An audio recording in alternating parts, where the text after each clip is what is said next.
Here is a more complex version of a refactor graph. The purpose of this refactor graph is to update my old functions to the new standard.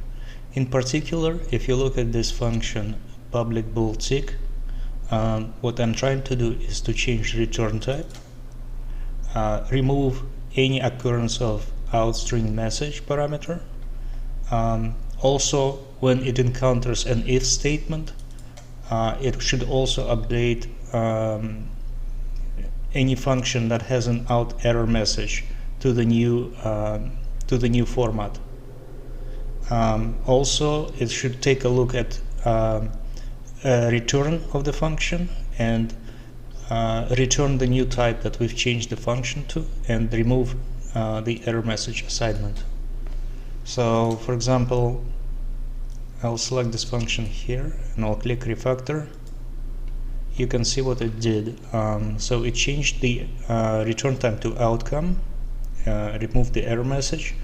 Now here it declared a new parameter tick internal outcome, and it moved the condition from the if statement into the individual invocation expression, also removing the out error message, and change the return type here to our newly declared variable, and also it removed the error message here, and this is a mistake I need to fix. 1 second. It should have only a single return.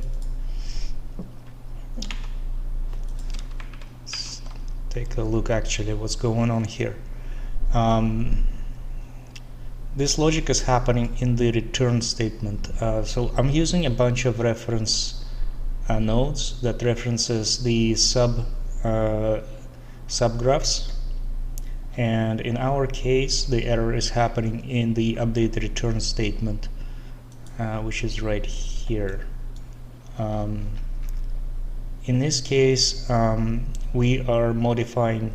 We are partitioning by return statement that has a true pattern in it, and we are trying to modify the expression return to return outcome success, but expression does not actually encapsulate the return, so we only need this. Or alternatively, I could also do a return entire syntax, and then I would have a return outcome success, but we'll just keep it simple for this. So let's save this, select this function, and click on the root behavior, on the root refactor graph, and now you can see that it did correctly refactor the function.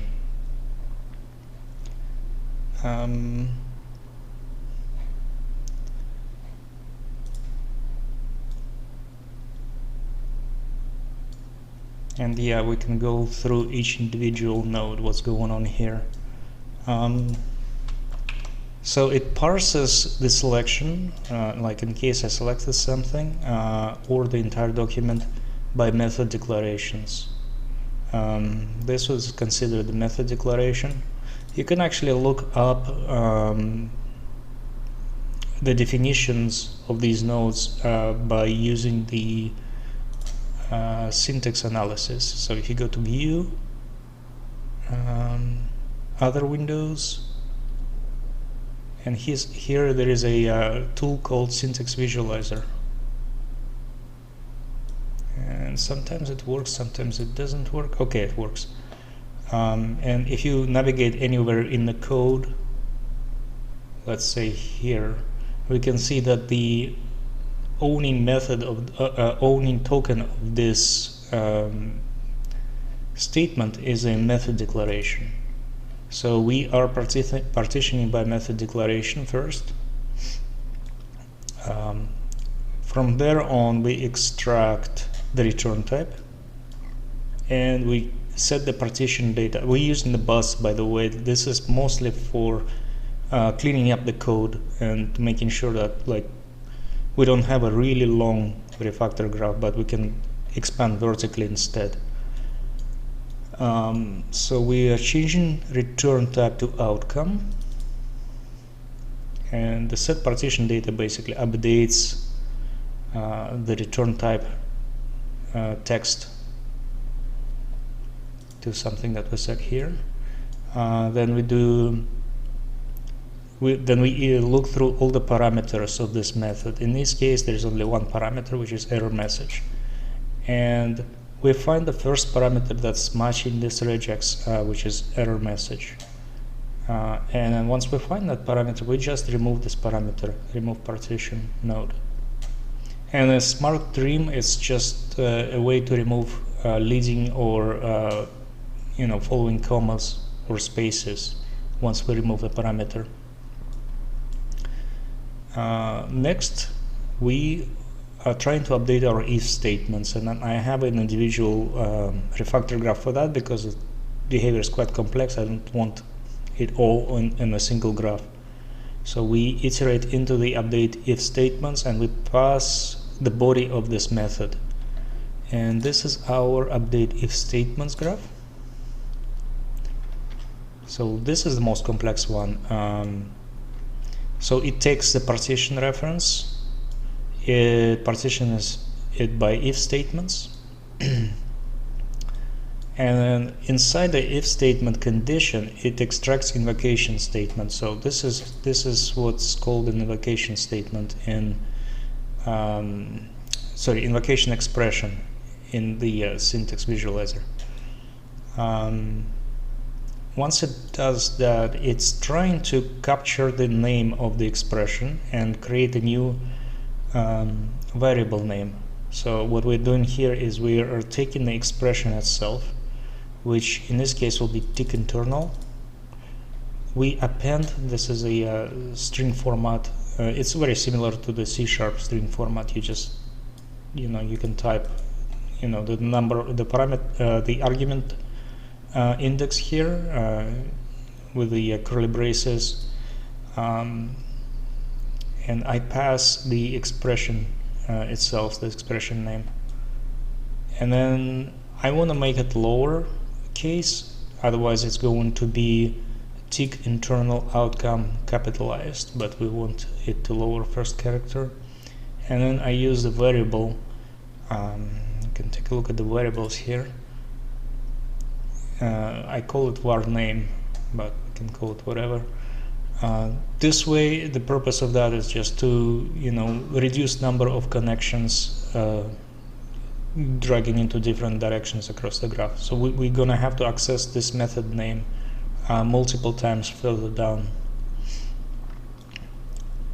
Next I'm doing the get previous partition. So the purpose of this part is to extract the empty space, because in itself RefactorGraph does not really understand, like, oh, this is a bunch of tabs that I need to insert.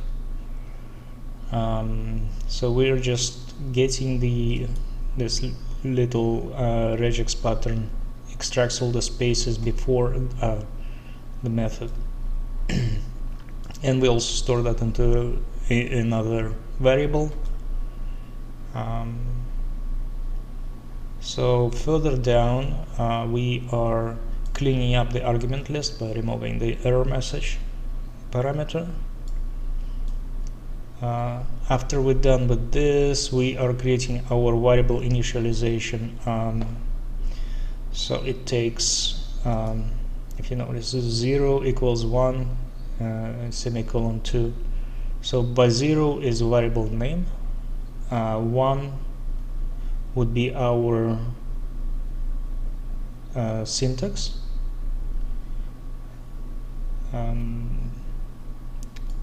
by the way, this syntax was already modified, so since we're going in the from top to bottom, it's already has been modified by removing the error message. And finally we just append the tab so the text does not appear like here or something. And then we insert this partition before we insert it before the if statement. So yeah, it says syntax. So the syntax is the whole entire encapsulating partition of what we're working with. Next, what I'm trying to do is we set the partition data. Let's see, what do we set it here for? So we change the condition to be the variable name. And then finally we update the return statement of this if condition to return the variable name.